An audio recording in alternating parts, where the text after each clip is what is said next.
Tayong mga Pilipino, magkakaiba man ang isla at bayang pinagmulan, ay nagtataglay ng karapatan upang pugnawin ang kahit anong bagay na ating pipiliin. Kasi wadang mayaman ka o mahirap, ikay nagtataglay ng mga karapatan na ito. Sa dami ng pangangailangan at gustong pugnawin ng mga tao sa panahong ito, minsan ay pinagdadaanan nila ang diskriminasyon na nagmumula sa ibang tao dahil sa iba't ibang dahilan. Ano kaya ang mga ito? Ang isa sa pinaka-nakikitang dahilan ay ang kasarian ng mga tao. Malinaw na nagkakaiba ang pagtuon ng mga babae sa mga lalaki ukol sa pagbili at pagkonsumi ng mga bagay. Maaaring dahil babae sila ay naniniwala at sumusunod lamang sila sa mga gawain ng iba't ibang babae sa pagbili dahil sa malayong kaibahan sa mga lalaki at paraan sa paghahalaga sa kanilang mga pangangailangan.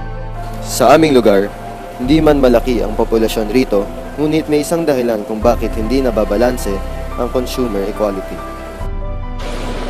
Magkaiba man ng lugar ng pinagmulan, ngunit iisa lang ang kinakailangan. Respetuhin ang desisyon kahit sinong miyembro ng mamamayan at walang magiging sanhi ng madugong digmaan. Dahil sa mga iba't ibang klase ng katutubo, iba't ibang kultura ang kailangan na kasanayan. Ibang mga paniniwala at paraan ng pagpapahalaga sa bagay ay ipinapakita dito. Ngunit tayo ay isang bansa, tayo ay makakaiba at makakahiwalay sa paniniwala at pamumuhay.